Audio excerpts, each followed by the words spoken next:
Esta manhã nós decidimos falar sobre o tema no mundo, mas não do mundo.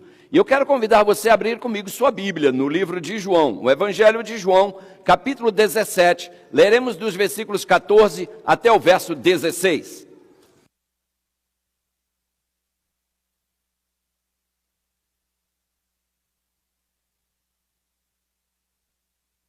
João, capítulo 17.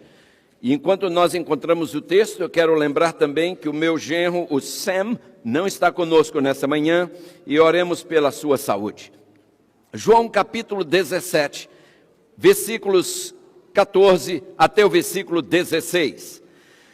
Na Bíblia que eu tenho aqui em mãos, eu leio o seguinte, e convido você a conferir se a sua diz a mesma coisa. Possivelmente, versões diferentes dirão a mesma coisa, apenas com palavras diferentes. João 14, ou 17, digo melhor, versículos 14 até o versículo 16.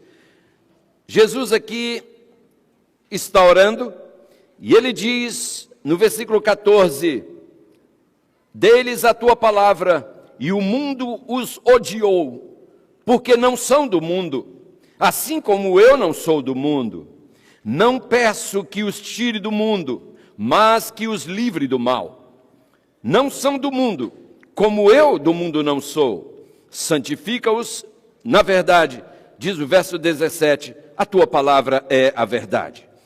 Irmãos, na linguagem da informática, existe um termo chamado cavalo de Troia, em inglês chamam de Trojan Horse.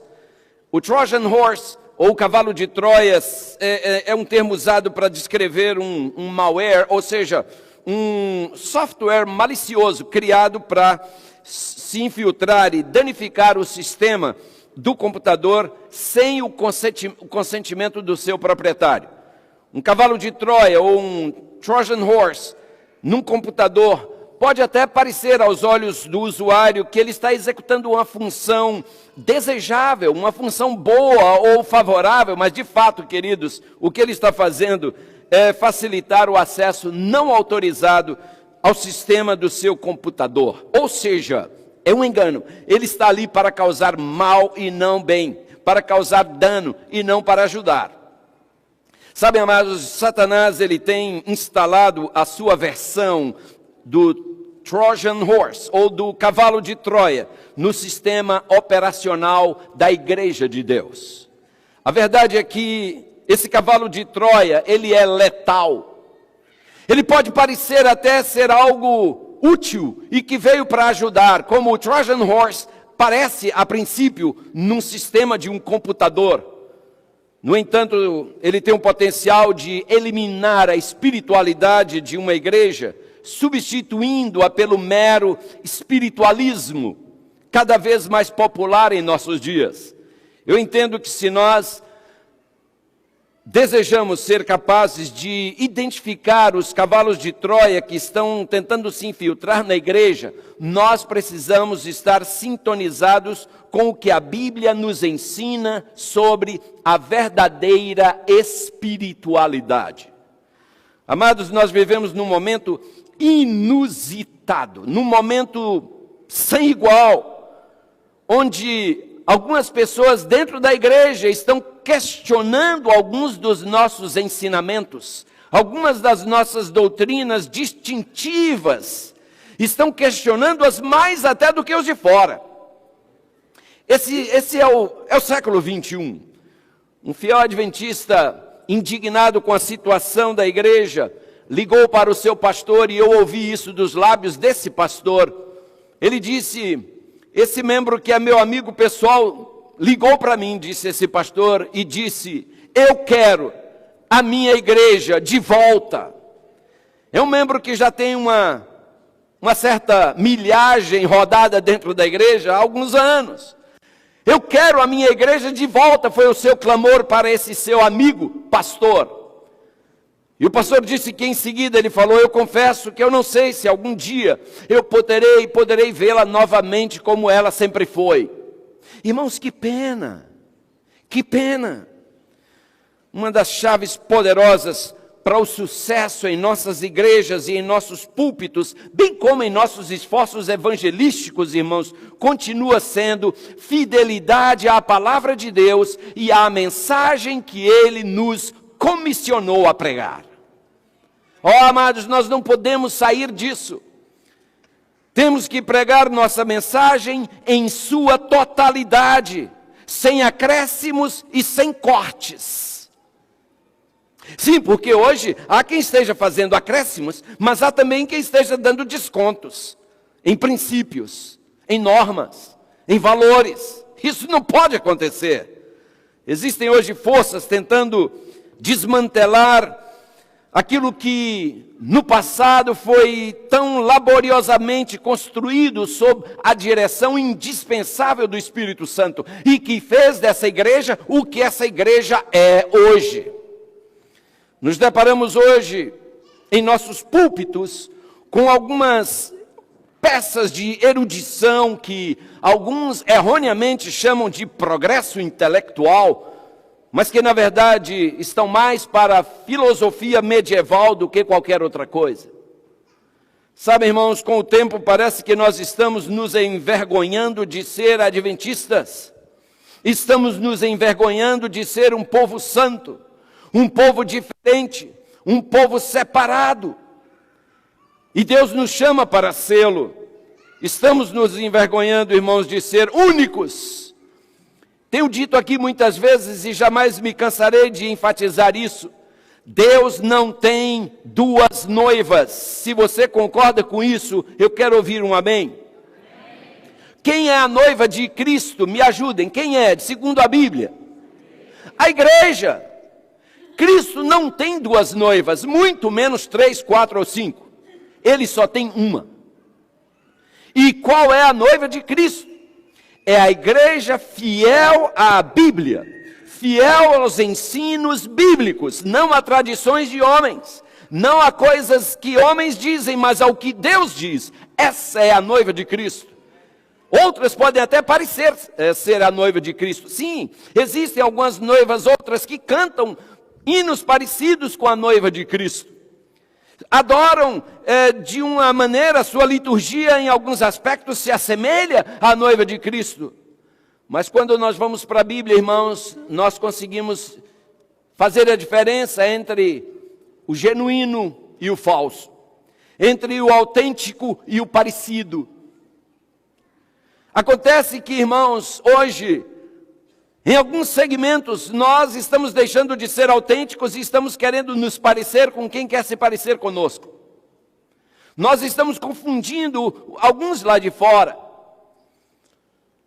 fazendo um tipo de hibridismo em nossa vida espiritual. Um sincretismo que é a mistura do sagrado com o profano. Na nossa maneira de vestir, na nossa maneira de louvar, na nossa maneira de andar, na nossa maneira de nos divertir.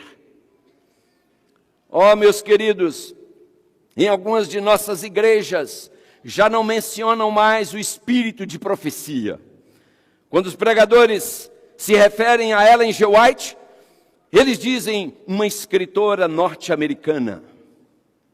É bem verdade que ela foi uma escritora norte-americana, mas isso não é tudo que ela foi. Porque se ela foi apenas uma escritora norte-americana, a Igreja Adventista do Sétimo Dia não passa de também uma igreja de origem americana. Irmãos, é importante que nós tenhamos convicção do que cremos, porque cremos.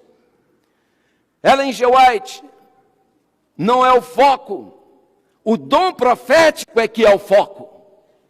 Deus tem na sua igreja características que a distinguem de outras, e já falarei um pouquinho mais sobre isso. Mas a minha pergunta continua, irmãos, para onde estamos indo nós? Eu quero lembrar, amada igreja, que púlpitos tímidos produzem igrejas tímidas. Púlpitos, irmãos, inseguros produzem igrejas inseguras. Púlpitos onde tem-se medo de pregar a verdade, produzem igrejas que também têm medo de testemunhar da verdade. Minha Bíblia diz, irmãos, Quanto aos tímidos, você conhece o texto de Apocalipse 21, versículo 8. João é muito claro em dizer ali que os medrosos, os tímidos, não herdarão o reino dos céus. Cabe um amenzinho aí? No reino dos céus só haverá corajosos. Nós temos que ter coragem, irmãos, de pregar o que nós cremos, mas primeiro precisamos viver o que pregamos. O mundo aí fora está cansado de teoria, o mundo quer ver prática. Amados, Paulo dizia, eu não me envergonho do Evangelho. E ainda em Apocalipse capítulo 12, versículo 17, como eu mencionava minutos atrás, a igreja de Deus, ela é identificada como aquela contra a qual o diabo tem um grande ódio. E ele persegue os descendentes dessa mulher, que são identificados no texto por duas características. Quais são? Guardam os mandamentos de Deus e têm o testemunho de Jesus. Está em Apocalipse 12, versículo 17. Os mandamentos de Deus, todos nós sabemos quais são e onde estão. Êxodo capítulo 20, versículos 3 até o versículo 17. Aí estão os 10 mandamentos. Mas e quanto ao testemunho de Jesus? Amados, Deus não nos deixa na ignorância com relação a esse assunto. E também Deus não deixa isso a critério do homem para definir o que é o Espírito, o testemunho de Jesus. Apocalipse 19, versículo 10, no finalzinho do verso, nos diz que o testemunho de Jesus é o quê? É o Espírito da profecia. Graças às orientações, irmãos, dadas por Deus a nós, através desse instrumento escolhido pelo Espírito Santo, essa igreja passou de uma pequena chama no século XIX a esse grande farol que ela é no século XXI. Amados, a ONU reconhece haver no planeta Terra 200. E eu estou aqui só checando o número para não errar. A ONU reconhece que existem no mundo 238 países. Desses 238 países existentes no mundo, a Igreja Adventista está presente em 215. Nós somos tão católicos quanto a Igreja Católica no que respeita à palavra católico. O que quer dizer católico? Quem sabe? Universal. Irmãos, essa igreja tornou-se de um pequeno grupo em 1844 e que foi organizada em 1863. Essa igreja se tornou uma igreja com mais de 20 milhões de membros, espalhados em mais de 200 países pelo mundo. Sabem, amados, a igreja de Cristo está presente em todo o mundo, graças à Bíblia e ao Espírito de profecia, através do qual Deus nos deu instruções de caráter administrativo, mas também de caráter de ordem espiritual. Os escritos do Espírito de profecia têm um único propósito: nos levar para a Bíblia e nos ajudar a entendê-la melhor, a ampliar nosso conhecimento das Escrituras.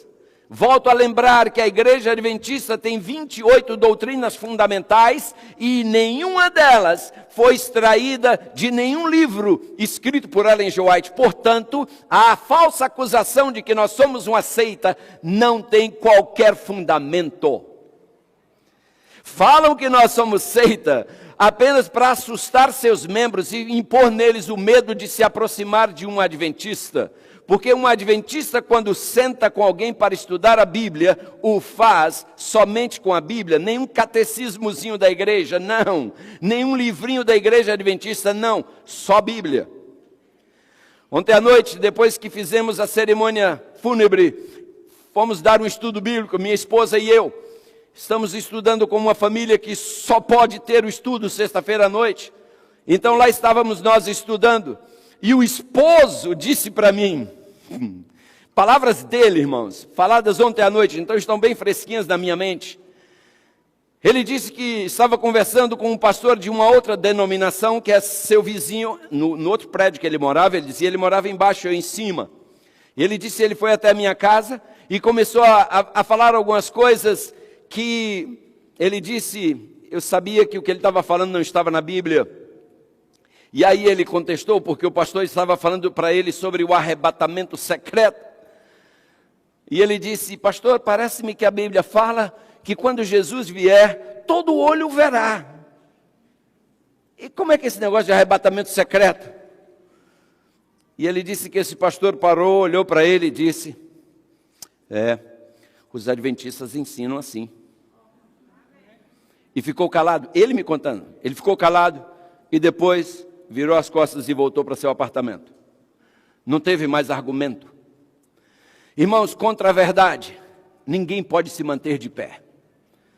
E nós precisamos conhecer essa verdade, precisamos viver essa verdade. Ellen G. White, ela nos fala, queridos, dessa plataforma em cima da qual nós temos que erigir, edificar a nossa fé.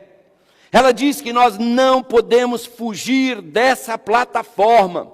Ela diz que seus escritos são uma luz menor, uma pequena lanterna para nos conduzir a este farol supremo que é a luz maior, a Bíblia. Meus amados, uma vez perguntaram a João Batista, és tu profeta?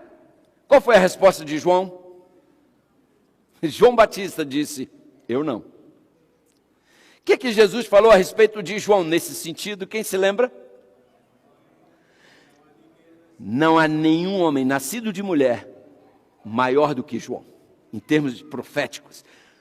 Jesus disse que João era o maior profeta que havia. E João disse que ele não era profeta.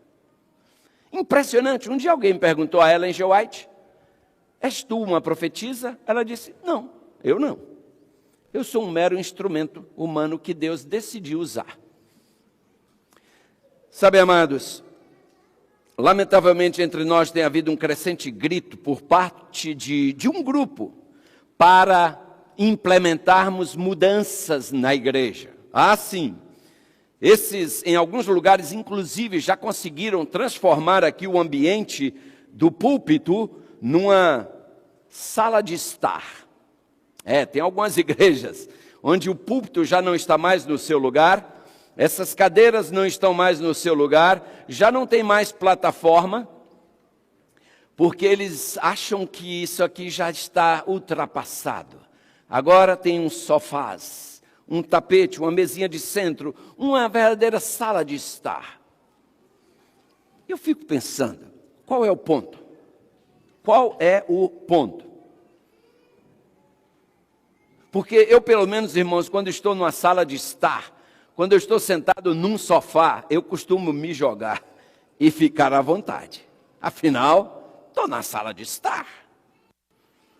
Mas quando eu estou, irmãos, num ambiente como este aqui, eu sou impelido a adotar uma circunspecção, porque eu não estou numa sala de estar. Eu estou na presença de Deus, no seu santuário. Um Deus que é tão meticuloso, que na Bíblia prescreveu detalhes de como Ele quer ser adorado, prescreveu detalhes de como um sacerdote deve se vestir.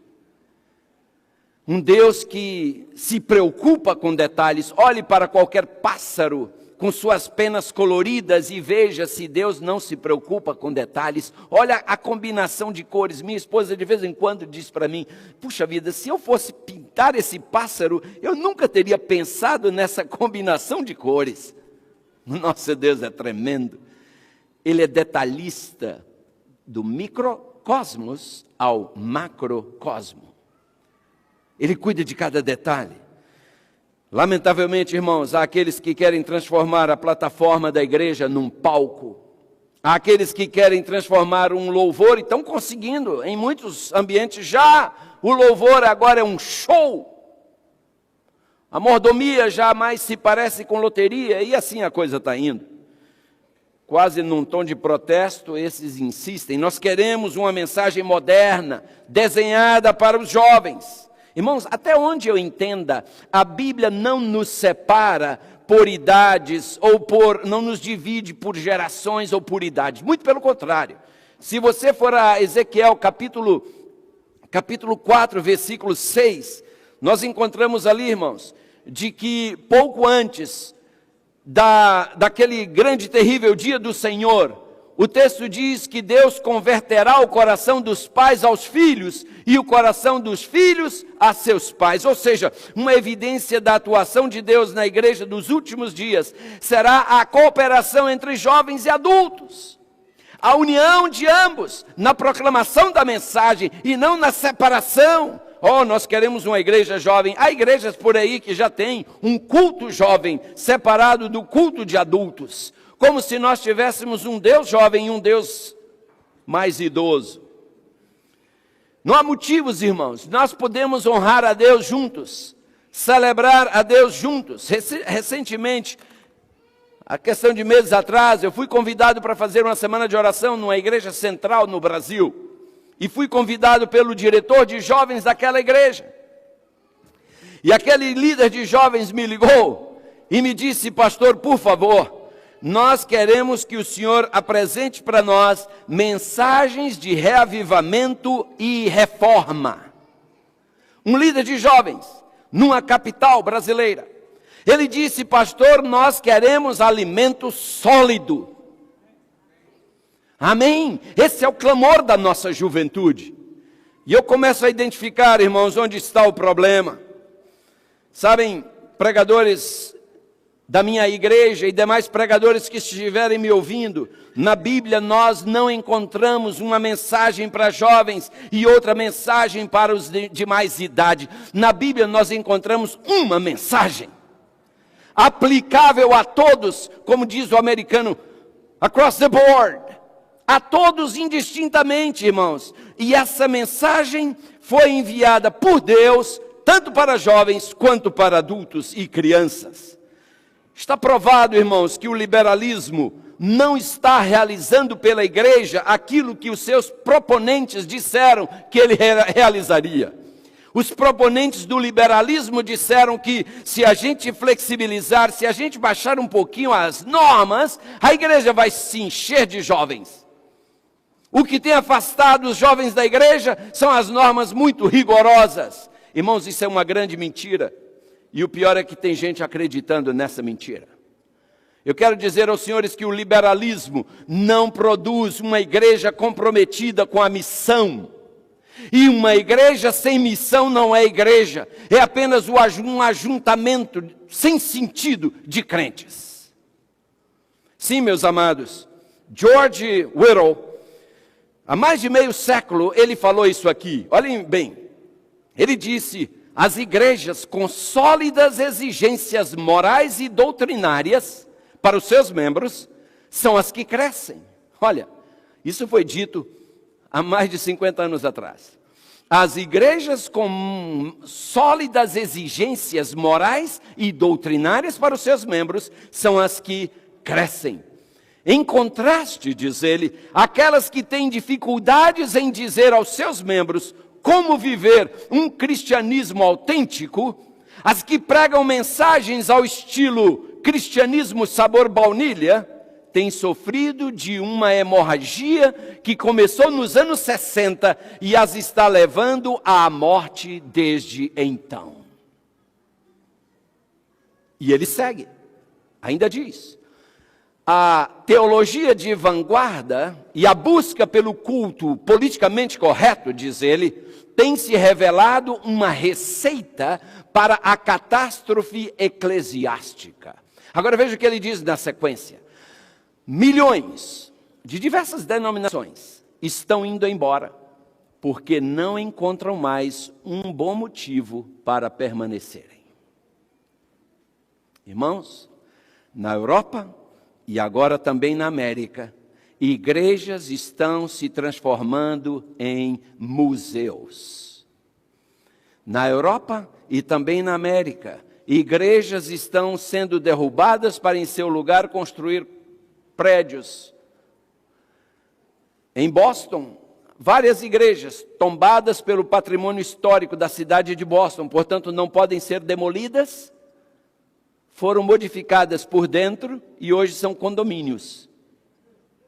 Por fora você olha uma igreja, uma catedral lindíssima, mas quando você entra, é um condomínio, lá dentro estão apartamentos. Eu já contei aqui quando eu estive na cidade de Dublin, na Irlanda, fazendo uma semana de oração.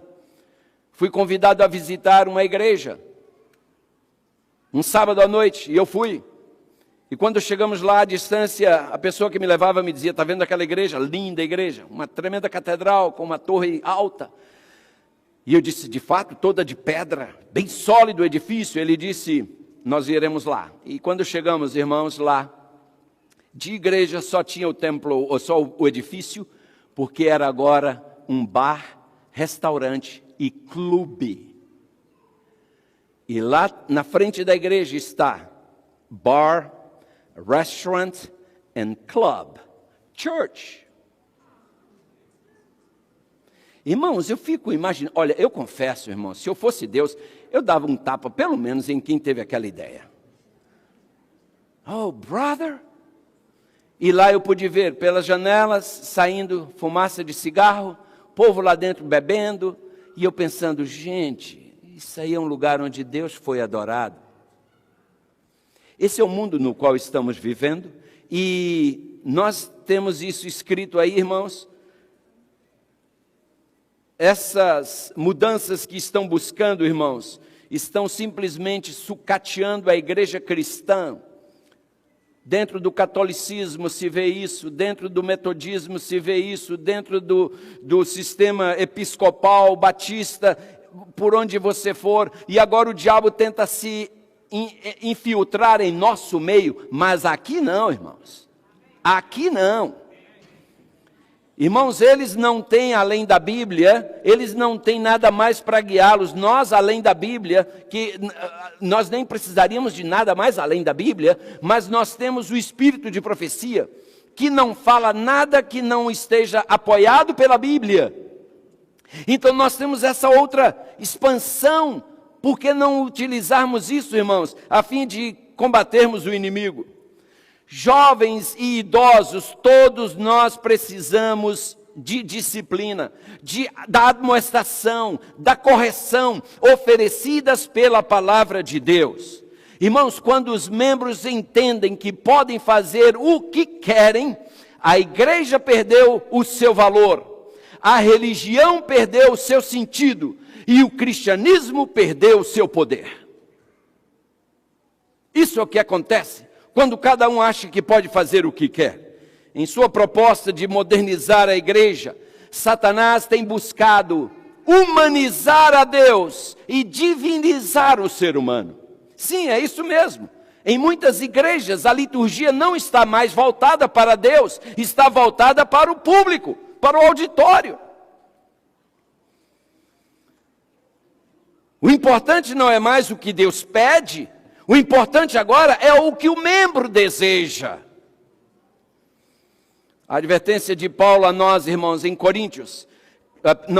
em Colossenses, capítulo 2, versículo 8. Paulo diz, cuidado que ninguém vos venha a enredar com a sua filosofia e vãs sutilezas, conforme a tradição dos homens, conforme os rudimentos do mundo e não segundo Cristo. Não nos esqueçamos de que Deus, irmãos, Ele mesmo diz lá em Malaquias 3, 6, assim também como lá em Hebreus 13, versículo 8, Ele nos assegura, eu sou o Senhor, eu não mudo, eu sou o mesmo ontem, hoje e eternamente. Nós estamos tratando Deus como se Ele fosse um Deus descartável, um Deus confuso, um Deus que hoje diz uma coisa, amanhã diz outra, mas esse não é o Deus que eu conheço, não é o Deus que eu sirvo. Muitos crentes inseguros em sua fé, e mesmo alguns pregadores, irmãos, temem confrontar as pessoas com a verdade bíblica e perdê-las. Mas eu nunca vi isso acontecer. Até porque, irmãos, se assim fosse, João Batista não teria tido êxito no seu ministério. Aqueles que pensam assim, esqueceram de avisar isso para João Batista, porque João Batista chegou a chamar alguns de quê? Quem se lembra? Raça de víboras. O próprio Cristo, com todo amor, mas chegou a chamar alguns de sepulcros caiados, hipócritas. Ah, meus amados, muitas vezes essa palavra tem que penetrar fundo. E eu não estou aqui advogando, defendendo a agressão verbal a quem quer que seja. Eu estou falando, irmãos, da pregação da verdade. Contato, claro. Com amor, claro, mas também com coragem e com firmeza. Sem acréscimos e sem cortes. Em São João 6,66 nós lemos.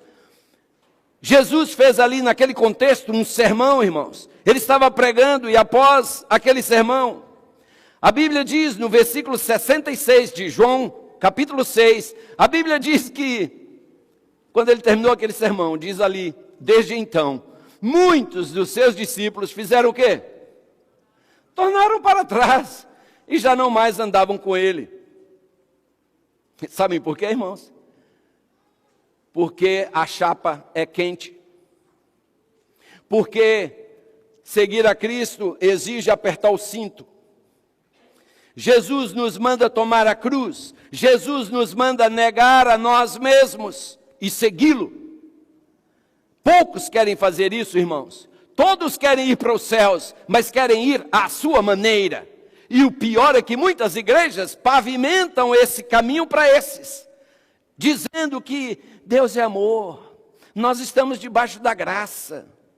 Queridos, essa pregação de graça vai gerar muita desgraça. Bonhoeffer chega a chamar essa graça de graça barata, uma graça separada de obediência. Essa não é a graça que Deus nos oferece.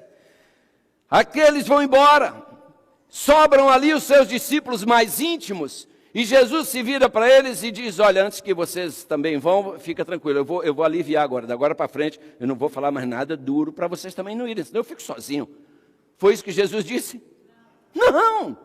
Jesus se virou para eles e disse, e aí, vocês também não querem ir? Aproveita, a porta está aberta. Sabe, irmão, Jesus nunca negociou princípios para manter auditórios. Jesus nunca tentou ser popular. Jesus foi só fiel. Fiel a seu ministério. E é isso que nós precisamos ser, queridos. A pregação da palavra, mesmo quando feita com todo amor, com toda diplomacia, ela sempre irá confrontar nossas naturezas pecaminosas carnais e gerar em nós desconforto. Irmãos, eu estou lendo esse livro há mais de 50 anos. E há mais de 50 anos esse livro me causa desconforto. Esse livro me machuca, porque ele pisa na minha natureza carnal. Ele me machuca daqui, mas me cura dali. Ah, irmãos, ele me fere para me salvar. Amados, Deus nos chama a pregar a palavra com poder e deixar os resultados com ele. Foi isso que Paulo disse a Timóteo. 2 Timóteo capítulo 4, versículos de 1 a 5. Paulo ali diz a Timóteo, e você pode abrir comigo sua Bíblia e ver. Paulo diz, Timóteo, eu te conjuro diante de Deus e do Senhor Jesus Cristo, que há de julgar vivos e mortos, na sua vinda e no seu reino.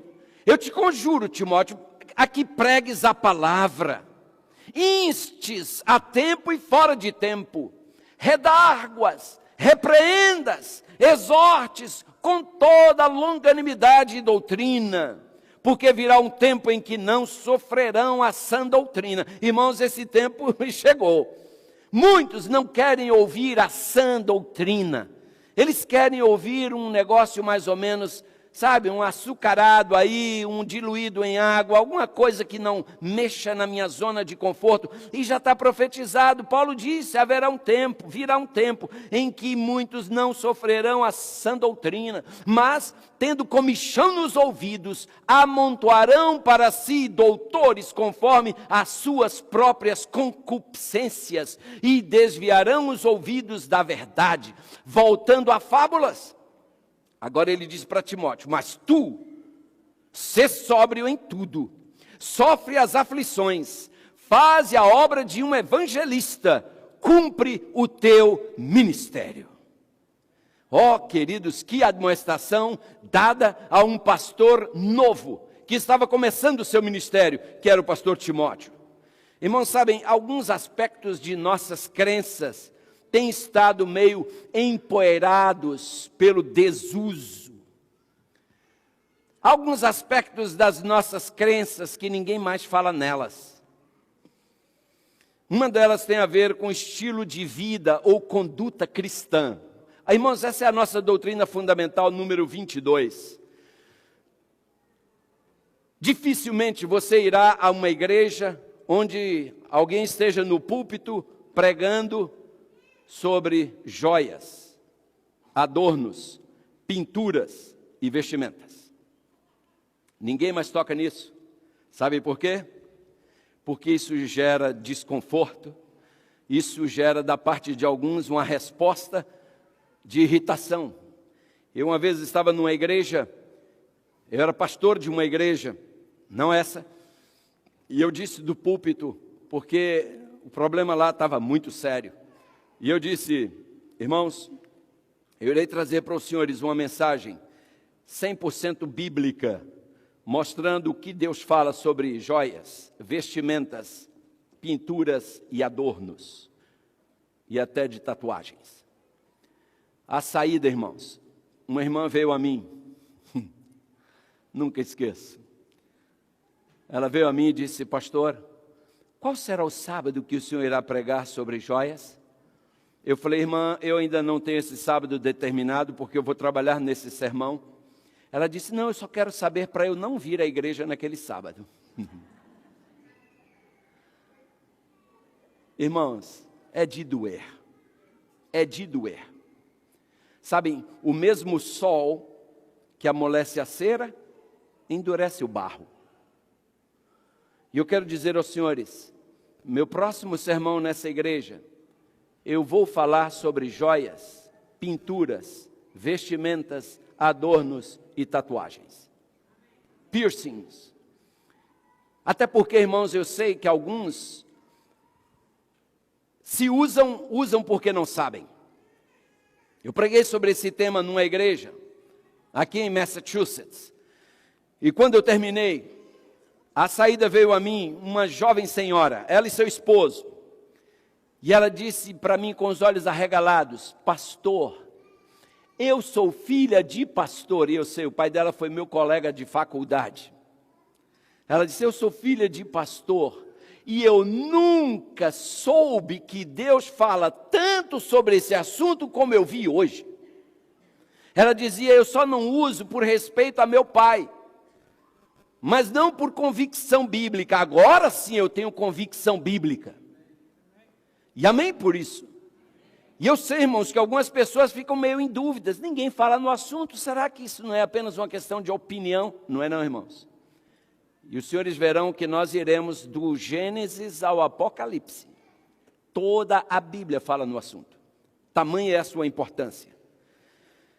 Sabe, amados, por que ninguém fala nesses assuntos? Eu não entendo.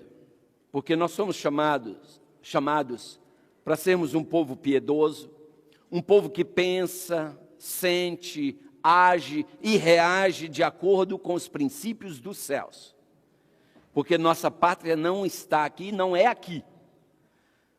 Isso significa que a maneira como nós nos vestimos, a maneira como nós nos divertimos, a maneira como nós comemos, a maneira como nós nos entretemos, devem corresponder aos mais altos padrões cristãos. Paulo diz: de tudo que se tem ouvido, a suma é: teme a Deus e guarda os seus mandamentos. Salomão diz isso, mas Paulo nos diz: portanto, quer comais, quer bebais, ou façais qualquer outra coisa, ele diz, fazei tudo para quê? Irmãos, quando eu compro uma roupa, eu preciso olhar para aquele modelo e dizer: será que isso aí honra meu Deus? Quando eu me visto, antes de eu botar o pé fora da porta do meu quarto, todos aqui se olham no espelho, e eu preciso responder honestamente à pergunta: essa roupa está honrando o meu Deus? Porque às vezes nós colocamos algumas roupas, irmãos, que fazem a gente parecer um chouriço, ou sei lá, uma salsicha. O que é isso?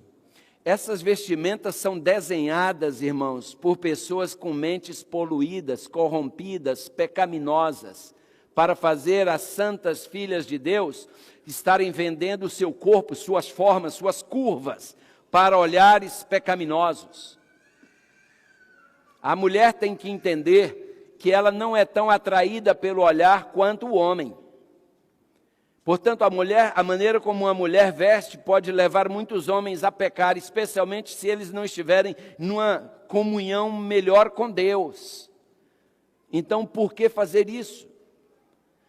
Mas vamos falar sobre isso na próxima oportunidade, irmãos.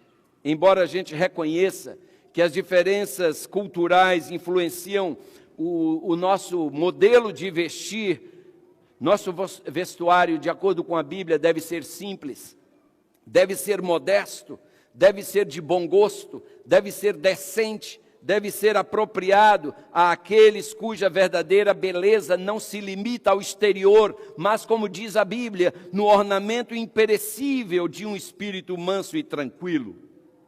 Irmãos, a oração de Cristo pela sua igreja foi: não peço que os tire do mundo, e sim que os livre do mal. Ah, meus amados, a sua prece foi: eles não são do mundo, como também eu não sou. De que modo, irmãos, pode um cristão estar simultaneamente no mundo e separado dele? Como? Sob que aspectos deveria o estilo de vida cristão ser diferente daquele do mundo? Os cristãos deveriam adotar um estilo de vida diferente, irmãos, não pelo capricho de serem diferentes, mas porque Deus nos chamou para viver por um princípio. Eu um dia pregava sobre esse tópico numa igreja, falando de joias, de adornos. Creio, irmãos, uma igreja que, quando chegamos ali, ela estava bem fora dos trilhos. Acreditem, quando eu terminei de pregar, eu notei que havia uma senhora nos visitando com 2 brincos enormes. Ao lado dela estava sua filha com 2 brincos enormes.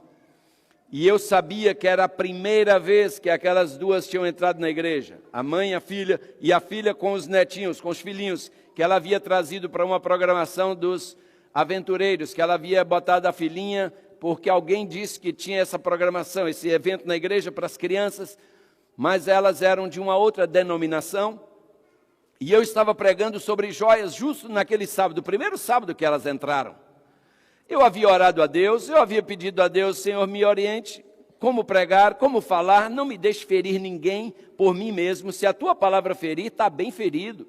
Agora eu é que não posso. E eu preguei. Quando eu terminei, eu desci pelo corredor central e fui até a porta para cumprimentar as pessoas. A primeira pessoa a sair foi um dos líderes daquela igreja. Acreditem, ele chegou para mim e disse: o pastor não poderia ter sido mais infeliz na apresentação da sua mensagem. E eu pensei, por falar em infeliz, deixa eu segurar a mão desse. E eu disse: por que você fala isso? Não, porque tem 2 visitas ali que o senhor feriu com suas palavras. Eu disse: você está equivocado. Primeiro, não foram minhas palavras, foram as palavras de Deus. Segundo, Deus, quando fere, fere para curar. E segurei firme a mão, e apertei. Ele era meio pequenininho, aproveitei. Entendeu? E quando eu soltei, fui cumprimentar o povo, irmãos, e as pessoas foram saindo, e veio aquela senhora com a sua filha. Uma senhora elegante, uma senhora educada. Ela havia, no Brasil, trabalhado num canal de televisão famoso no Brasil, a TV Globo. Uma mulher bem preparada. E ela chegou para mim com a elegância de sua postura e seu jeito de falar. Ela segurou na minha mão, olhou nos meus olhos e disse: pastor, eu nunca imaginei que a Bíblia falasse tanto no assunto de joias. Nunca! E eu disse: pois ela fala. E ela disse: pastor, eu quero aprender mais. E eu falei: com muito prazer. A senhora me dá seu endereço? Terei o maior prazer em visitar a senhora para estudarmos mais sobre o assunto. Ela disse, com muito prazer, pastor. Quer dizer, pastor, que não pode usar mesmo, né? Aí eu falei para ela, escute, senhora, eu sei o nome dela até hoje, mas eu vou evitar falar aqui, apesar de ser positivo o exemplo, o resultado final. Eu disse, senhora fulana, esse é um assunto que eu trouxe para apresentar para a igreja. Com a senhora, eu preferiria sentar e a gente começar a construir o edifício do alicerce, porque isso aí já está lá quase no telhado, e a gente não constrói uma casa do telhado para baixo. Então, se a senhora não se importa, vamos conversar, começando pelo alicerce, e aí eu vou chegar a tratar desse assunto com a senhora no momento. Ela disse, não. O senhor não falou nada que não estivesse na Bíblia. Pode vir do telhado para baixo mesmo. Não pode usar não, né? Eu falei, não pode não. Já que a senhora quer ouvir, é isso. Não pode não. Eu disse, ok. Foi embora com a filha. Irmãos, no sábado próximo, as duas voltaram. E o infeliz disse que eu tinha sido infeliz. As duas voltaram. Sem brinco. A mãe e a filha com 2 brinquinhos pequenininhos. Porque aí a mãe já me disse, pastor, a minha filha está com um brinco pequenininho porque quem furou a orelha dela fez um buraco muito grande. E ela tem um cabelo curtinho, ela fica com vergonha dos buracos, ela botou 2 brinquinhos pequenininhos só para tapar o buraco. Aí pode, não pode? Eu falei assim, pode não. Eu falei, escute, quando Deus te pede branco, não traga bege claro, traga branco. Quando Deus diz que é preto, não venha com cinza escuro, venha com preto. Porque com Deus é sim, sim, não, não. Então o pequenininho não pode não. Pastor, faz sentido, faz sentido. No outro sábado, lá estavam elas duas, com um buraco, sem brinquinho. E eu continuei a estudar com elas duas. Tive o privilégio de batizar a mãe, a filha, o genro que eu conhecia em casa, não tinha vindo à igreja, passou a frequentar, e depois a neta da mãe. Até hoje, todos são fiéis adventistas. São uma bênção para a igreja. Num sermão que eu não poderia ter sido mais infeliz em apresentar, de acordo com um infeliz. Sabem, amados, essa igreja é de Deus, essa mensagem é de Deus, e eu digo aos senhores, eu gosto muito de ter amigos, eu gosto muito de receber sorrisos, eu gosto muito de abraços, eu gosto muito de tudo isso, irmãos, mas eu não posso comprometer a mensagem por causa disso. Eu estarei sendo sempre fiel ao que Deus me manda pregar, até o último dia que eu tiver o privilégio de estar de pé, respirando e pregando. Que Deus abençoe a nossa igreja. Que Deus nos ajude a ser cada dia mais semelhantes a Jesus. Eu, irmãos, e a minha casa serviremos ao Senhor. E eu quero dizer aos senhores que quando eu digo a minha casa, não me limito à minha residência e minha família íntima. Essa é minha casa. Vocês são meus irmãos, vocês são minha família. E nós serviremos ao Senhor. Que Deus nos abençoe.